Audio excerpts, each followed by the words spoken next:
Hey Alex, how you doing, mate?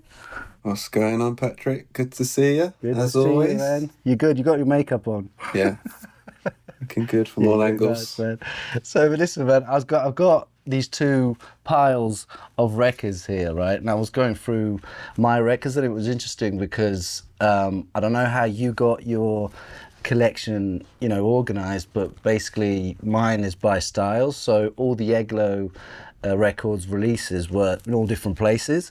So it kind of took me a minute to get out these records and also to pick, a couple that really kind of left a mark for me. And definitely this one, the Dego and Kaidi, the first one, Black is Key here, and the one I was playing, Can't Remain the Same, which I've been playing this so much, man. You can see from the sleeve here.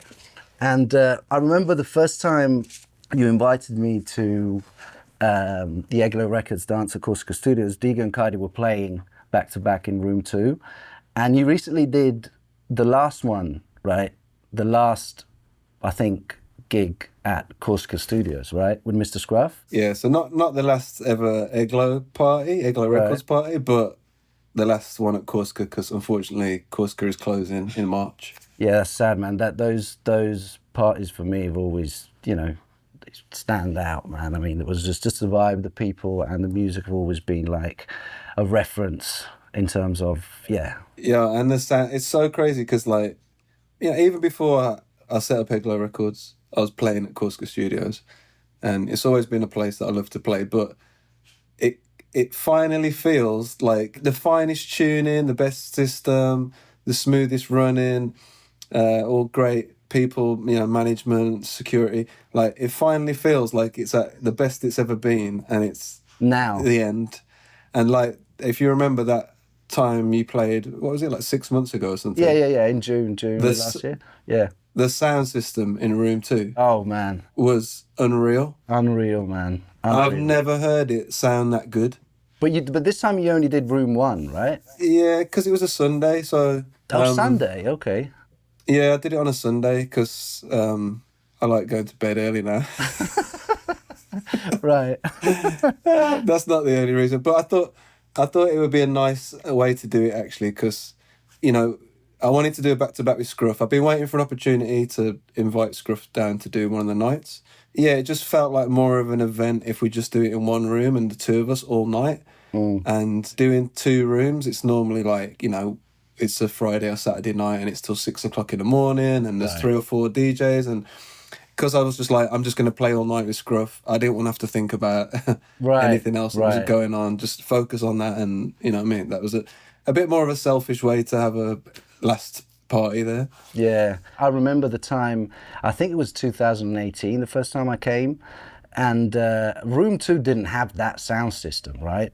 I mean, it wasn't that. I mean, it was good. It was great, but it wasn't as good as last time I was there last year, man. I mean, that day. I mean, this is the crazy thing, right? So I was contemplating for that Sunday party with Scruff to do it in room 2, but then it's like it'd be like 150 people, and it's like I kind of need to sell a few more tickets than that. But I actually think that time you and Kaidi was in there.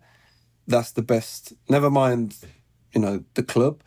That's just one of the best sounds I've heard, like worldwide in a long, long time. No, it's true, man. It's true. And the same week, I think, it was the same week that we went to Cosmic Slop too, which is another completely different system. Yeah, different type of sound system. I mean, the Cosmic Slop system is based on the Mancuso system. So it's, it's much more high fidelity, detailed. Whereas that night at Corsica, it was just booming. Yeah, man. Thumping, smack in the face. It was brilliant. And do you remember the first time you did the Eglo Records party at Corsica Studios? Was that the first venue you did your parties in? No. We started at Plastic. We started at Plastic People. Okay. Yeah. And then obviously Plastic closed, so that was always naturally the next place for me. I mean, I love Corsica, but my favourite club in London ever, it was Plastic People. I think we only managed to do like 3 or 4 Eglo nights there. But I think it was 2014, the first Eglo party at Corsica, and that was a crazy night. That was Floating Points, Sadar Bahar, Dego, Kaidi, me. I think we had IG Culture or Funkin' Even. Like it was, we did that for a few years actually. Like really stacked the lineup. So this was a couple of years after the label actually, you started the label, right? It was 2008, right? Yeah, I mean, technically it started 2007, but I think the first release, because it was delayed, was maybe 2008. But we were already doing stuff. You know, we mastered the first record in 2007, and things were happening in 2007. But I think officially, like the first release came out 2008. And what was the spark at the time to start the label? So I say it was a combination of things. Plastic People being one of those things. My radio show, which was on Rinse FM at the time. So I've been doing Rinse for a couple of years at that point. And I also was working in independent music PR as well, and club DJing. And so, yeah, there was like a network of people, and, you know, you crossed paths with similar like-minded people. Same at record stores as well, going to like Sounds of the Universe and Phonica and... Vinyl Junkies, right, at the time? Yeah. You know what? I didn't go Vinyl Junkies as much. Floating Points was a big Vinyl Junkies guy. Okay. I was definitely more Sounds of the Universe and Vinyl Exchange. I used to love going to all the Vinyl exchanges. Yeah. But yeah, so like, you know, people were crossing paths, but actually the radio show was kind of like the testing ground. And when I started to play Floating Points' music, we hadn't met. I was in contact with him on MySpace because I was just sourcing music to play on the radio show, and like MSN Messenger and MySpace were the two places that you could kind of send each other music or download music. Yeah, you could put on MySpace, you could put like some tunes on the sort of landing page, and you could download it from there. And then eventually I was with Mr. Beatnik. I was hanging out with Mr. Beatnik one day, and he was going to CDR. So I used to go to Plastic a lot to go to Forward, and kind of just regularly pop into random nights. Co-op too, right? Co-op? Yeah, do you know what? At that point, I was not going to Co-op. I knew of Co-op. I knew what it was. But 2007, there was a little bit... The broken beat scene had kind of quietened down quite a lot. Mm-hmm. There wasn't as much going on. But Co-op still used to happen. But I don't think it was quite in its like height at that time. I eventually did end up going to Co-op, but I'm not going to lie. At that point in time, the main thing I used to go to there would be Forward, like every single week, which was it was landed on a few. At first, it was like Wednesdays and Thursdays, then it moved to Fridays, sometimes Sunday. And then there'd be nights like Balance and Nonsense and Lost and stuff like that. But anyway, that particular day, I was with Mr. Beatnik, and he was like, "Come to CDR with me," and I'd not been to CDR before. And for those who don't know, CDR, run by Tony Watch, and at the time Gavin was involved as well, and a few other people, and it was a place where producers could go and test their music basically on the Plastic People sound system. Wow. Which is just like unreal, right? So you'd hand in a CDR, you'd write your name and the name of the song, and then you'd wait in the room basically for it to get played. Just go in and test your music. Yeah, and it was like, there was kind of a community of people. A lot of the producers there I was already like aware of and in touch with and stuff. But there was some kind of similarity to actually what I was doing on Rinse. That was almost like a little bit of a radio version of CDR, because that was very much the spirit of like just contacting new producers, testing new music. But yeah, CDR, you could do it on the Plastic People sound system. And then that particular night, they played... one of the Floating Points tunes that I was playing on the radio show. So then I knew, I was like, he must be in the room, because you have to come here and bring your CD to get the song played. So I went up to Tony and I was like, "Where is he?" And he pointed him out. He's over there. And at first I was like, where? And he's like, there. And I was like, "What, that dude with the glasses? Yeah, okay." And then, I was like, because when I used to play the songs on Rinse, quite often he would be on Messenger and be like, "Oh yeah, thanks for playing the tune." Right. So we would communicate via the radio. But you never met him. We'd not met, no. So then I was like, "Oh yeah, it's Alex from Rinse," and that's how we met at CDR. Wow. So that was the beginning of Eglo. That was the beginning, and then from that point on, we just kind of used to hang out. And originally, I was like, "Oh, just I work in music. I was doing PR and marketing, and I had a bit of a background in the creative industries in general. So I was like, I'll help you out with whatever it is that you're doing." Which later, I basically started managing. I probably managed him for about 2 or 3 years, and then the first year of that management, I took him round to like a lot of, the major labels trying to get deals, and everyone offered pretty insulting deals. So at that point, after sort of, walking out of various rooms being like, nah, these guys, they're not seeing it, they don't get it. We just was like, let's do it ourselves. Right. Let's put this music out ourselves. Right. And that was a dream to me. I'd always wanted to run a record label, but I kind of thought it was a bit of a faraway idea that I wasn't going to end up doing. But at that point, once, we had his music and he was down to do it, I was like, cool, let's do it. Let's put the music out. And then even after we'd dropped the first record, I didn't think we had a record label. Right. You know what I mean? It was just like, okay, we put a record out. Yeah. It was maybe like after 3 or 4 releases and other artists coming onto the label that I was like, oh, damn, I think this is a record label now. Yeah, and this one, you mentioned Plastic People. I used to go, it must be like 2010 or something like that. I used to go nearly every month for, Theo Parrish was doing like the 4-hour all-night set. And I remember he played the Soul I must Glow. have been in there that night, Yeah, you must have been, man. I must have been there, man. Yeah, Because I didn't know you at the time. There was a handful of times when he played there. Oh, man, he used to play. And that, I'm pretty sure this was, I bought the other ones after this. The previous ones, but I think this was actually the first one I bought. So yeah. You know what he called it? I remember like the first time he played it, and because I think me, Fatima, Stevie, Funkin' Even were there. Yeah. And I was really like, oh wow, like I think because I didn't give it to him, one of those two gave it to him. Right. And then I either spoke to him later that night or a few days later, and he was like, yeah, that's that don't give a fuck music. Don't give a fuck music. He was like, yeah, that's that don't give a fuck music.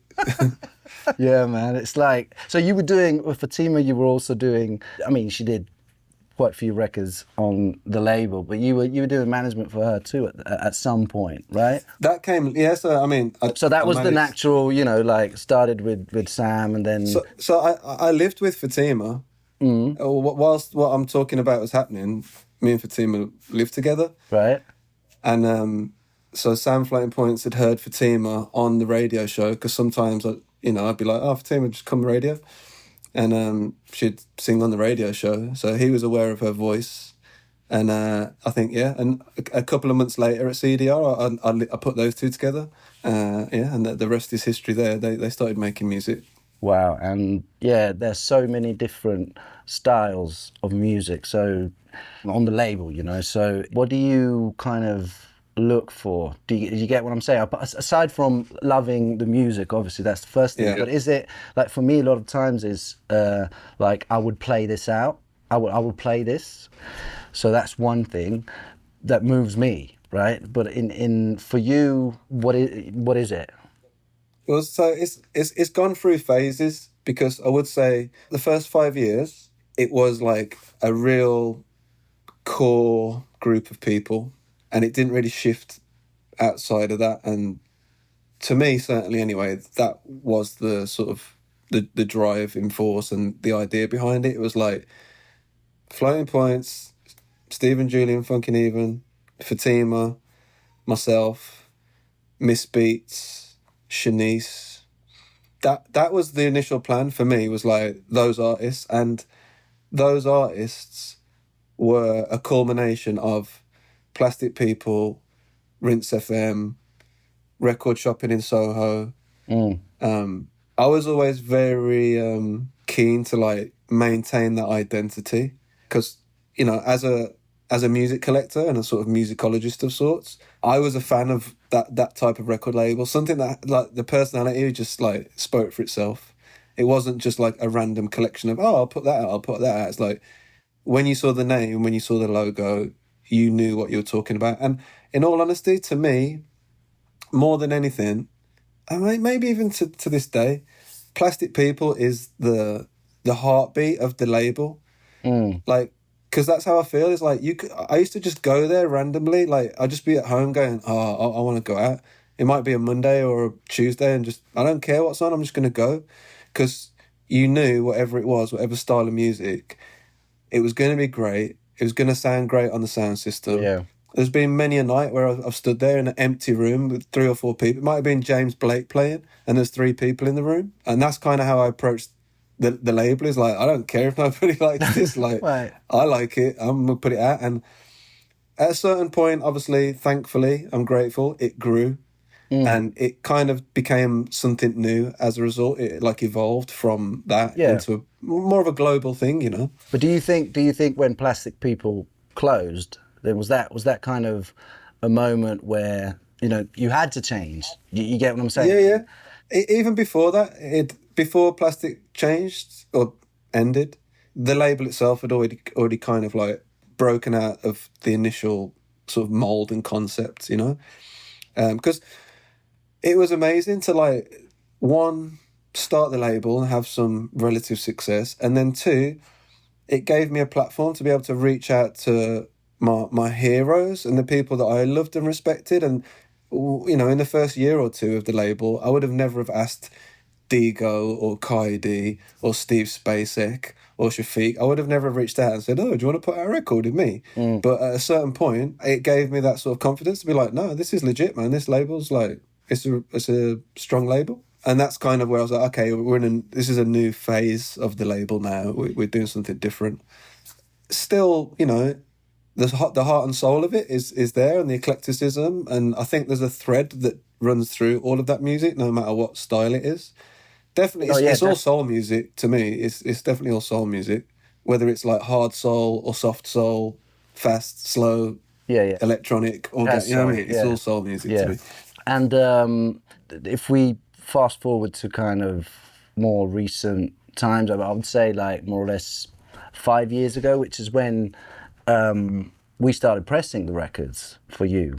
And I mean, initially we were just pressing the records, right? And then a couple of years after, we started doing distribution that now we do with Kudos. And I think this, because even here, man, I had to go through the shelves in the back to find the first Eglo Records record that we pressed. It was a Natalie Slade, but not the album. But not this is the Control, the remixes. The remixes. I think this was the first one we pressed here, and to be able to press these records and do distribution and work, you know, with someone that has the same. I mean, we have the same way of working, and it's just, it feels right, you know, it feels natural, and it's important part of what we do and how we do it. And so yeah, in these, like, let's say 5 years of the label, how do you feel? I mean, do you think like the music landscape compared to what it was 10, 15 years ago when you started, what are the differences? It's better. I mean, there must be aspects that are better and some that are worse, but like, I mean, what's your feeling about the situation now? Yeah, it's hard to say better or worse, but it's definitely different. And yeah, for as much as I can say something was better 10 years ago, there's pros and cons, right? I will say, when we first started the label, it was relatively easy to press like 1,000, 2,000 records by an unknown artist, as long as the music was good. It would be in record stores, it'd be behind the counter, people would go, oh, what's that, on the wall, and listen to it and buy it, and it was pretty easy. Those days are gone. You know, it's become a much more niche cottage industry now, and even for ourselves, which, you know, again, setting up the label itself, it was because, you know, most of the artists on the label were all diggers, collectors of vinyl, and that was part of the motivation, was I want to put music out on vinyl. Now I've got to be way more selective about what I do, and I can't, you know, I'm a passionate person that makes decisions from the heart rather than sort of using my brain, and I've had to sort of slow down a bit and use my brain a bit more, because, you know, it could just be a financially bad decision to to operate in that way. Obviously, it's easier to sort of communicate with people worldwide. It used to be, you know, the first couple of releases, literally I'd go to the record store with a box of records, get the person to listen. Here's your manager here to listen to it, give them a paper invoice, and then you got to go back in the store some months later, chase it up. Obviously, you don't have to do that type of thing anymore. You just send a few emails, or you reach out to somebody on Instagram. You can communicate. There's pros and cons, but I do miss just that record store culture and community. Like, I used to love going Soho on a Friday afternoon, and all the people that worked in like retail and the clothes stores and the trainer stores would be out having drinks, and all the record collectors would be going to the record stores to pick up something for the weekend, and there was a real buzz. And even as a kid, even as a teenager, you know, it was pretty intimidating, but I used to just love going. You'd be in a record store and there's like, you know, a crowd of people at the front desk, 3 or 4 deep, and the staff put on a record and someone's like, yeah, I'll take that. And Yeah, you know, man. it's kind of, at some point you had to work up the bravery to be like, oh, can I have a copy of that, please? And they're like, no, they're all gone. Oh, okay. I'm kind of glad that's gone, actually. The record store's a more inviting place for people, but yeah, I miss that buzz of the sort of the lifestyle and the community of it. But selling records, you know, again, it's an online thing now, so it's easier to ship records, get records out there. It's harder to sell them from the UK because of Brexit. That sucks. Yeah, man. Let's not talk about that. Yeah, pros and cons, right? But it's different. It's different to how it was, for sure. Can you have you got a light there, man? Yeah, you put a light got on. suddenly really dark. You were kind of I know this really the dark, sun- man. Suddenly, man, I was. The sun must have just got like, because actually Yeah. in the room it's not as dark, but the sun must have just gone down. Yeah. No, it's perfect like this.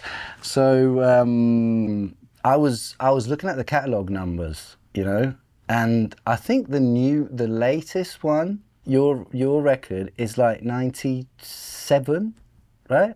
But you didn't do. I'm pretty sure you didn't do 97 vinyl releases, right? Or you did? They're all vinyl, No, okay, so I would say maybe 10, right? 10 releases are digital only releases. So it'd be like singles from a Fatima album. Oh, okay. Yeah, and so like Natalie Slade album, Shafiq album. There might be the odd digital single, but yeah, not many. I'd say there's at least probably 90 physical releases. 90 releases in, what is it, 50? It's over 50. I think it's like 17 years now. It's a lot. I mean, I was saying, there can't be 90. I thought, you know, you had a lot more digital releases out, because I don't think I've got all of them then, but like 97 are a lot. So the question is, like, especially nowadays, you were saying, you know, 1,000 records you used to press. Now it's all shrinked down, you know, it's kind of more niche. And when you're doing like 300 to 500, it's kind of the ball game, right, at the moment. And so do you think digital now, I mean, how do you balance? I mean, you do digital and vinyl every time, but you're seeing like digital sales. Do you see any difference in that? Because digital for me is kind of a kind of not undiscovered, but kind of a new. Well, it changed a lot in the last few years, and you have to adapt in some ways, but it's not as direct as vinyl. You know, you press that amount, you put it out, you sell it, and it goes the way it goes. Digital is like, sometimes it takes even a lot more time for a record to be discovered. You get what I'm saying? Yeah. In that time, I think the nature of what a record label has changed. And I don't feel the same about running the label as I did when I first set it up. Like I said, I have to be a lot more mindful about what I'm doing and really think about the financial aspects of it, because it's just a difficult, unpredictable place right now. You know, digital, I buy a digital and I stream a little bit of music. I use Tidal, play some stuff on YouTube sometimes. But I find it pretty inspiring doing digital only releases, man, because it just feels like you're just throwing a penny into the ocean and hopefully you might get a couple ripples off of it. I think now a label, I would compare it to like being an antique dealer or something, unless you're still in that kind of vinyl record collector, digger, club DJ mode, which I very much am. Mm-hmm. But if you're like, oh, I'm a new R&B artist or I'm a new jazz musician or something like that, I think you need to come at it with a bit more than just a record label in this day and age. You probably need either some management or marketing and PR, and everybody needs to work together in order to Oh, yeah. push push Definitely. this artist. You know, when we started, you could literally just be a record label and put a record in record stores, and And that was it. boom, Yeah. Definitely. that Yeah. would be enough to Yeah. create momentum.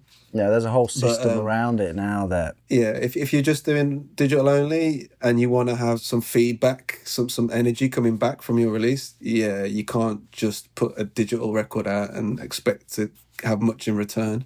Yeah, definitely, man. And so I'm gonna play, man. This one of the. I think this came out last year or end of 2024. The last Nubian. Let's Celebrate Us.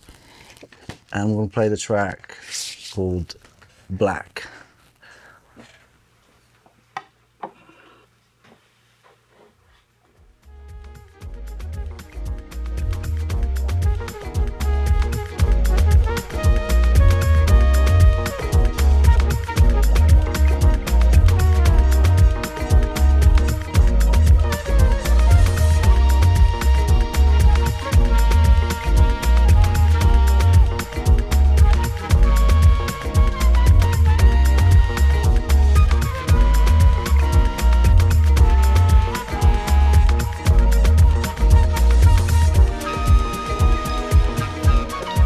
Yeah, man. So can you tell me a bit about this record? Yeah, so Trey, Last Nubian, is a relatively new producer, been putting stuff out for a couple of years, but really talented and very much, you know, inspired by that kind of London broken beat, house, dub, hip hop kind of scene. You know, it feels very in tune with the roots and history of that style of music in the UK.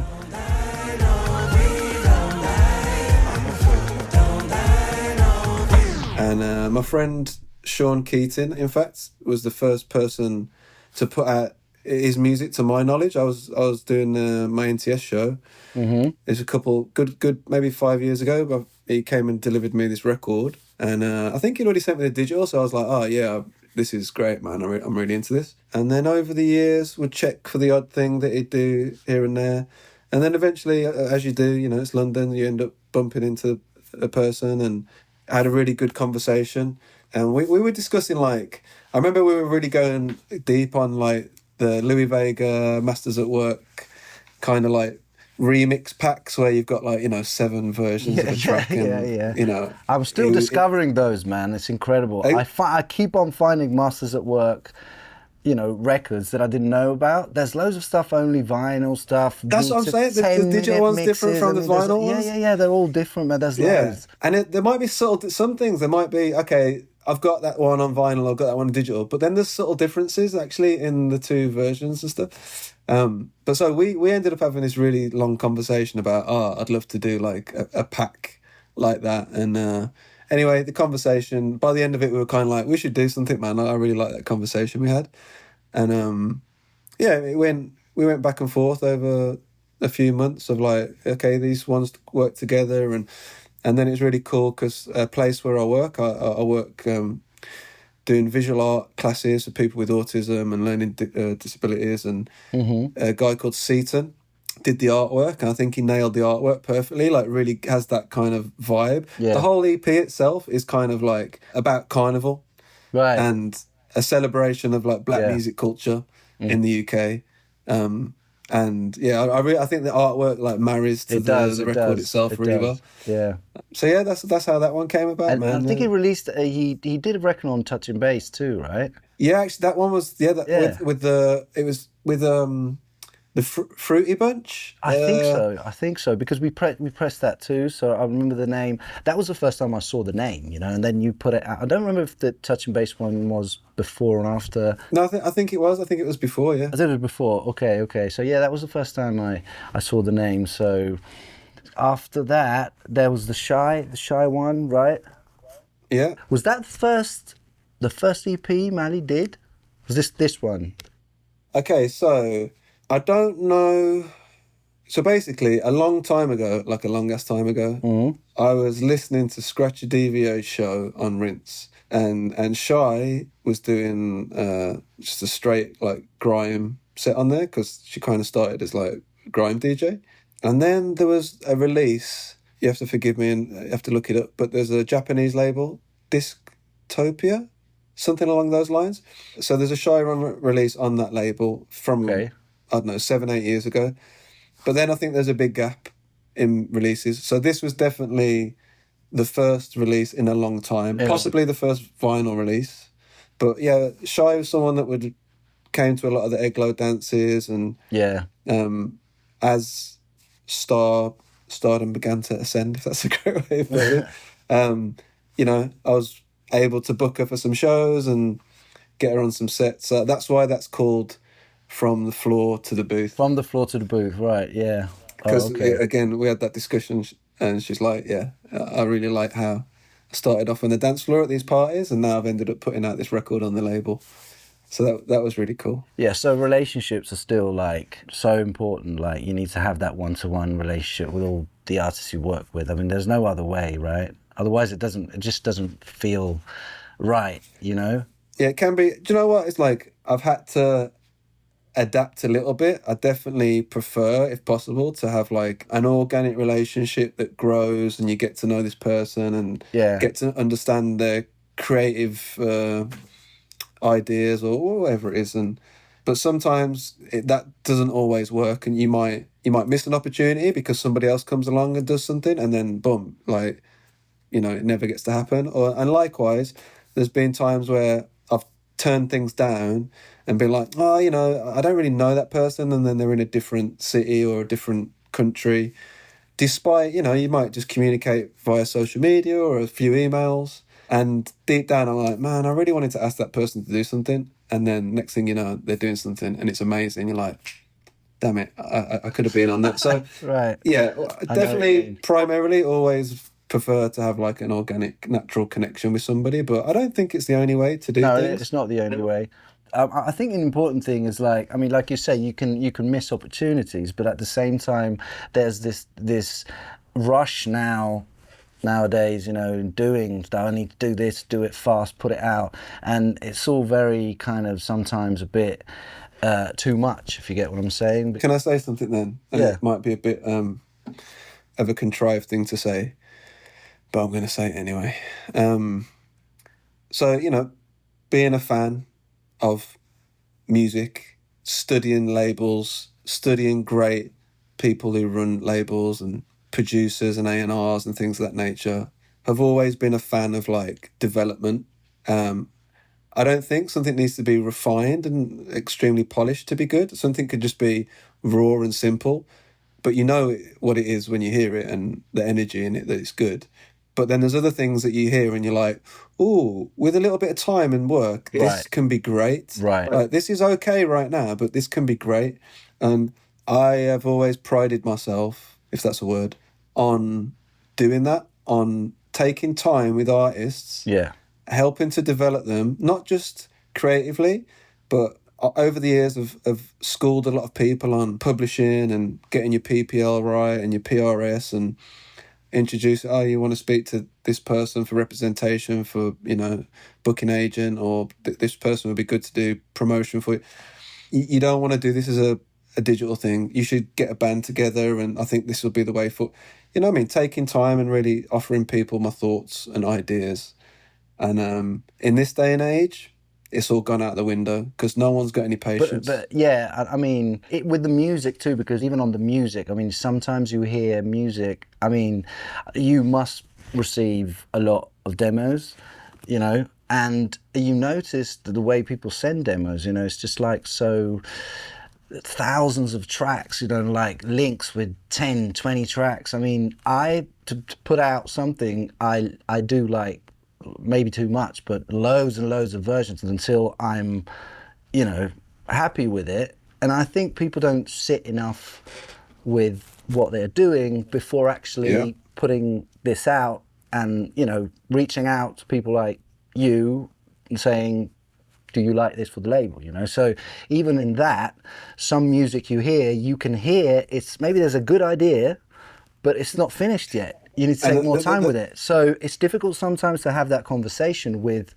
artists and kind of getting to develop and take more time with your music, basically. And I can't necessarily blame the artist, because in this day and age, things are so fast moving, and It's if true. there is a slight glimmer of greatness, then people will just jump on it, and you're going to have so many voices, people in your ear going, do this with me, do that with me, do that with me, and sign this, sign here, sign there. Yeah. And it probably will work short term. Like, they might get some well-paying gigs out of it. They might get some nice bit of press, bit of magazine coverage, maybe a radio play here and there. But probably in 10 years' time, no one's going to listen to that shit. Right. That's yeah. So it's very kind of fast and short, you know. The amount. So yeah, people get anxiety basically. Yeah, I need to do this now, straight. You know, straight away. Do it now, as fast as I can. That's always been another motivation for me with the label, is I want to be able to listen to this music in 20 years' time and be proud of it. Because same as you, a lot of the music I listen to and play is 30, 40 years old. right. And I want next generation to be like, yo, dig out that Eglo Records stuff, go down Music and Vinyl Exchange. Definitely, yeah. I know what you mean. So what is it that keeps you motivated then? The label. It's motivated, bro. Motivated. You know I'm half Italian, man.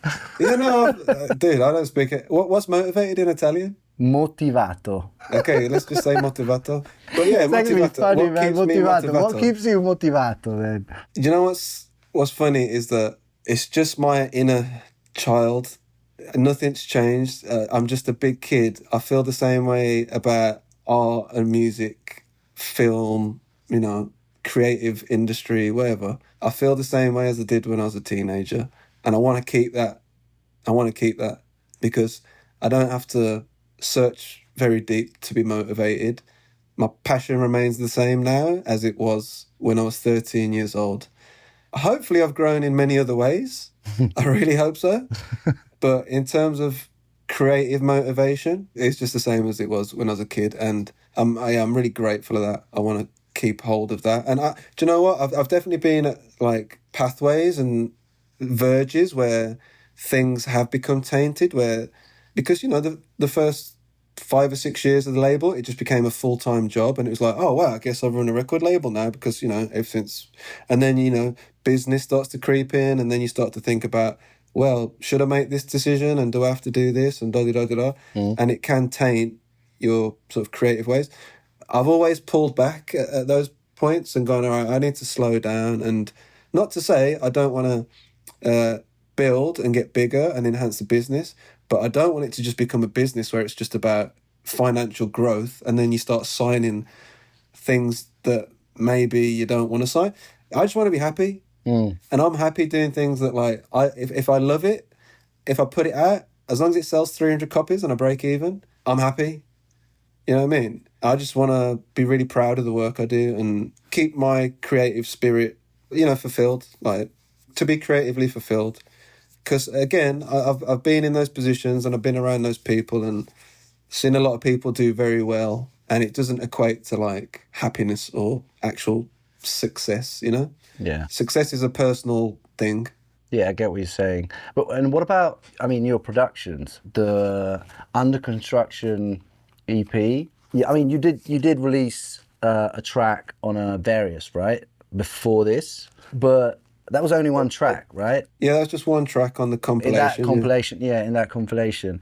And then this record, man, I remember we had the chat. It must have been more, I mean, like a year before it actually came out, that we were discussing mixing. You wanted to change mixes, and we actually did a test pressing of that. Were those tracks you were sitting on, or just, what was the thing that made you say, okay, I want to just put this out now, Eglo 97? So I've always been making music. You know, Yeah. I've never really had the time to indulge. Right. As a kid, I always just drew, painted and drawed, and would be out in clubs all the time, then got into DJing and radio. The whole time, I've always had an interest in music production. I just never really had the time to sort of really scratch that itch. But I'd always mess around from time to time.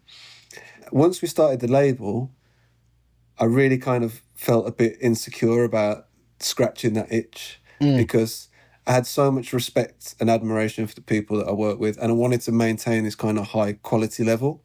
Again, it didn't stop me from making music. I made music all the time, but I wasn't going to put it out because I didn't feel like it was at that place. But then the lockdown came, then lockdown happened, and everything stopped. You had time. And I got to indulge, and I got to scratch that itch, and I got to spend like 2 years working on tunes, and then was quite happy with some of the stuff that I was starting to make, but still wanted to sort of elevate it a bit. And a good friend of mine, Sam Crow, amazing keys player with a really dope studio, I got on with Sam and I was like, yo, do you want to help me develop some of these tracks and work on these tracks with me? And he was very gracious and gave me time and helped me to work on them, and got them to a place where I was like, okay, I'm happy with this, and I'm sort of feel confident enough to put it out on Eglo, because that was always an aspiration. I was like, yeah, I got this record label, I want to put some music out on it, you know. It's about time, man.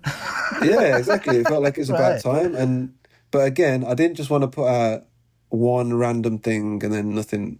You know, I was like, I want to have some stuff in the bank. You know what I mean? I want to be sat on a couple things. So this is the first wave of putting that stuff out. So you're gonna have other stuff coming, right? There's plenty more on the way, man, and I feel really, really good about it. And I mean, I'm a fan of Patrice, Scott, last Nubian here too. But here, the one I'm gonna play is one for Santi, and yeah, man. I mean, thank you for your time. Yeah. Good to talk to you, bro. Ciao, Alessio. Peace.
Yeah, we did it, man. Motivato.